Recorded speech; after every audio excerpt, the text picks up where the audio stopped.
The Frost School on the North Shore of Long Island is home to one of the most nauseating strains of preppy. My name is James Fitzgerald and I was one of them. Sort of. I transferred here last summer before my senior year to live with my Aunt Kate, who was really rich on account of marrying Dwight White, sole heir to the Chaperone Condom Company. You'd think with that background he'd be the life of the party or something, but he's about the most uncharismatic guy I've ever met. He's never worked a day in his life, but has a trust fund that paid for a mighty collection of toy trains and old MGs. He lets me drive his roadster though, so that's pretty sweet. Aunt Kate can be kinda tough, but I love her though. I mean, after my mother got sick and died, and my father went on a permanent bender, it was Aunt Kate who took me in. Plus, it can't be that easy spending your life with a man who's never had an original thought. The arrangement was only temporary, till my father got sober again, and I knew he would because he really cared about me. Even though I have a decent IQ, I don't like to do dick when it comes to school, but he encouraged me to create an art and design portfolio that put me online to graduate early from my old high school. He swears I'd be a great architect. He's a really great artist too. He really is. His biggest influences were all the psychos from the abstract expressionist movement, like Pollock, Rothko, de Kooning. He just loved that whole 40s and 50s era, all those Beat Generation guys. I was the only kid in kindergarten whose father read him Naked Lunch as a bedtime story.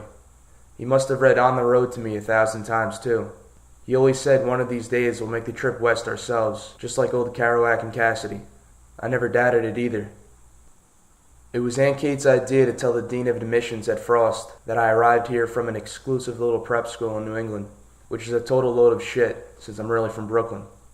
Aunt Kate knew Frost would never accept some random grunchemian from the land of the great unwashed, even with an epic portfolio, and so when the dean asked for my transcripts from the prep school I never attended, she was ready for him.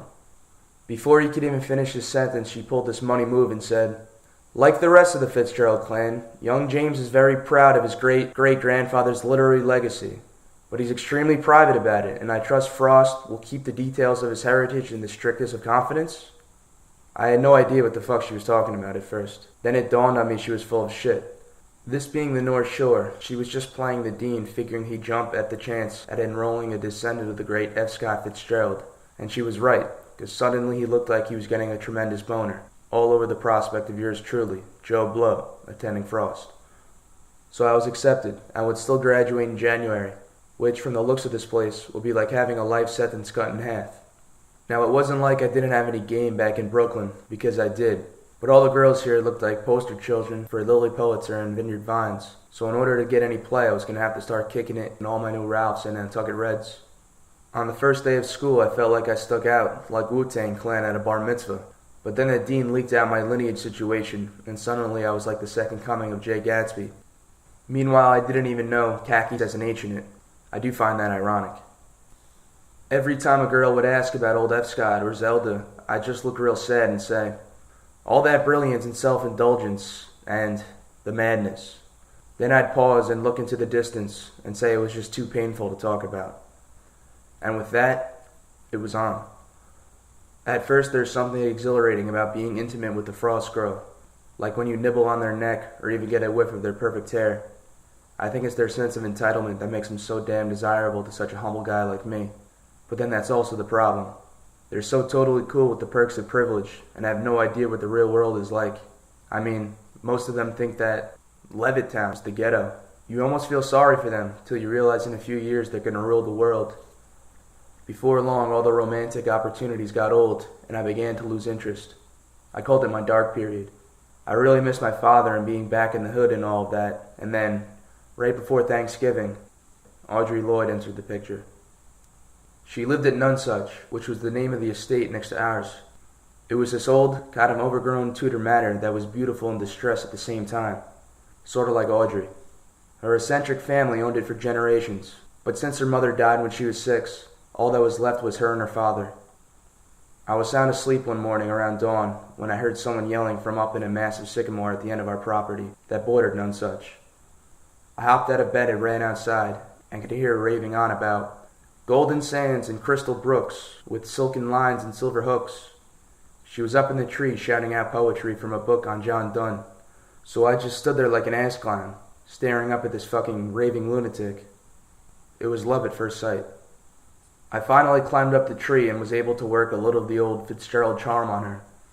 She told of how she and her mother used to sneak onto our property and climb up the tree when she was still alive. Her mother sounded like my mother, kind, carefree, loving, but now just a distant memory. It turned out Audrey graduated Frost last year and was home on break from Smith. She was brilliant, beautiful, and reckless, but had a soft heart and very firm breasts. Thanksgiving weekend passed and Audrey went back to school. At least I didn't have to worry about some suave college boy sweeping her off her feet up there. It was a kind God who decided to make Smith all girls. And then she wrote and said I was intriguing, and I knew it was on. The longest 16 days of my life passed waiting for Audrey to return from break. I hated Frost more than ever and spent all day and night working on satisfying my requirements so I could graduate in January. Then she finally came home. Her first day back, I arranged a rendezvous at the Sycamore. I showed up early with a flask full of Silver Wolf and 2 snifters, climbed up to a huge, extended limb, and sat there nursing a blast of the wolf when all of a sudden there she was, standing there, in an Aran cardigan that would have made Hemingway proud, and a short tartan kilt with an old pair of French army boots and a John Deere hat. Even now, the thought of how she looked at that moment makes me harder than Chinese arithmetic. I didn't even notice she was carrying a heavy old quilt till she chucked it up at me, and in a matter of seconds, we were huddled together on that tree limb. Before I could say anything charming, she kissed me. She smelled like heather and tasted like butterscotch. I think I was in what they call a state of grace. We sat up there for hours. We talked a lot, but there were also these long pauses. They weren't awkward or anything. It was like we both knew there was nowhere else we'd rather be at that moment.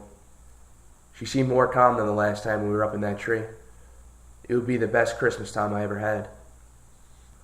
For the next 2 weeks we were inseparable, and each day she took me on these crazy adventures. One night we snuck on the old Doubleday estate to go ice skating on the pond, and she pulled this sweet move and had Tex-Mex delivered. Another day we went to the Gravesend Handicapped at Aqueduct and won $600, and she bought me a new tux, and we crashed a black tie affair at Gracie Mansion that night.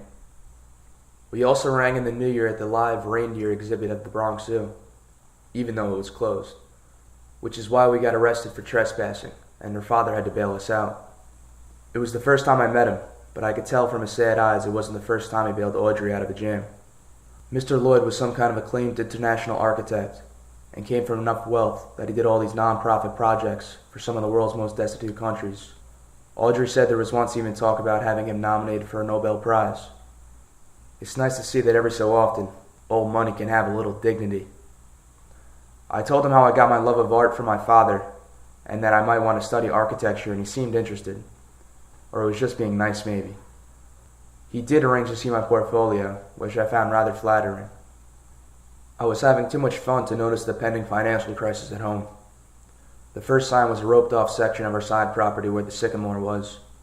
Uncle Dwight sold off the parcel to a developer to keep his creditors at bay, due to the fact that his finances were suddenly in the shitter. But I was too busy falling in love to think of the implications. It wasn't until late the next day when we returned home from a trip to Coney Island that everything changed.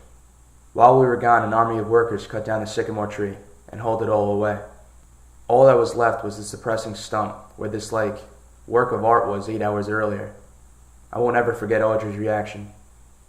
The color drained from her face and she just stood there breathing real strangely, like she was having a seizure or something.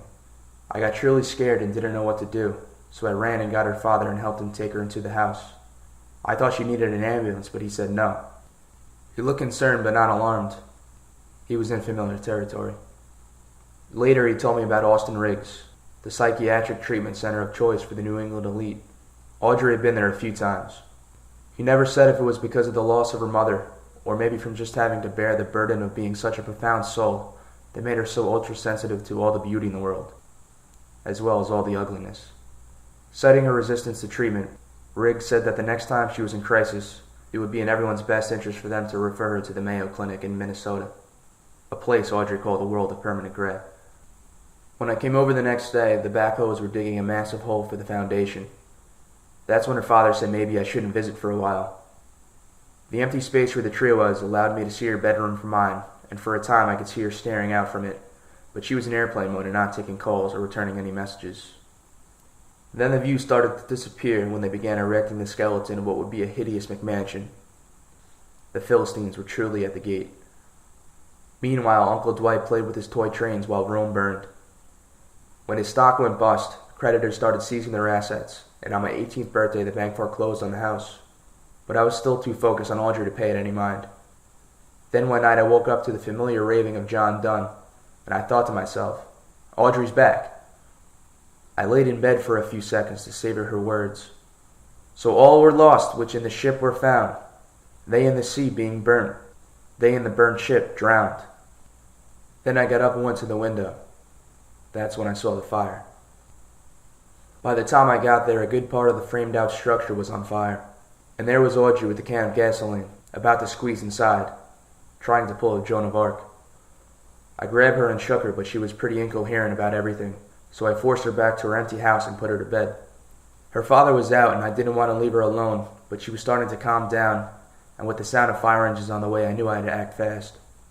It wasn't fast enough, though, due to one of the cops on the scene catching me trying to ditch the can of gas.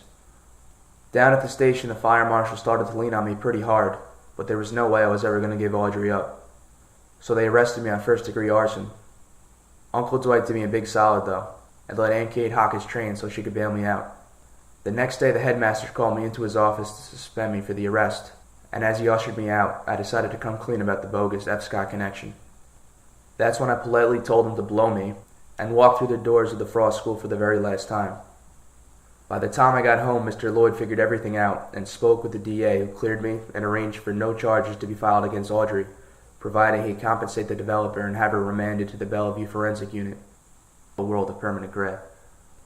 Hopefully they'll realize the tree was a metaphor for her mother, just like none such was a metaphor for Audrey. None such like her anywhere else. So there I stood looking across at none such as Audrey's father walked her to his car. She looked so strange, like some frail, endangered species caught in a net by experts who are going to see to it that she could fly again one day. She got in the car and gave me a sad wave. And that's the last time I ever saw Audrey Lloyd. The following day I got 2 letters. The first was from my father, who was hoping to reconnect, now that he completed the old 12-step program and was flopping in a studio in Greenpoint. He said there was room for me, and with the house of Dwight crumbling, I figured maybe I should get out while the getting was good. It was the other letter with the Brooklyn return address that really caught my eye.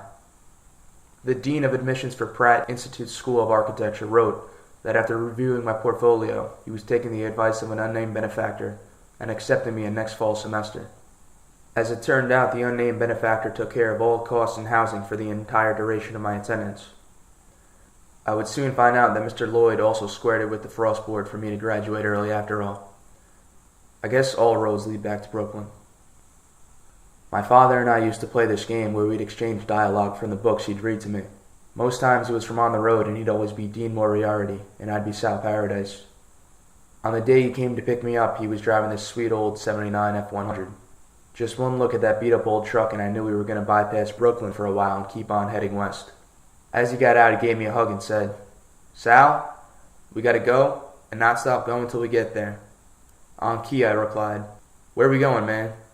And he said, "I don't know, but we got to go." And with that, we finally went on the road. As we passed Nonesuch, I thought of Audrey, like I would 1,000 times more. I also thought of old Kerouac, who probably said it best. A pain stabbed my heart, as it did every time I saw a girl I loved, who was going in the opposite direction, in this too big world.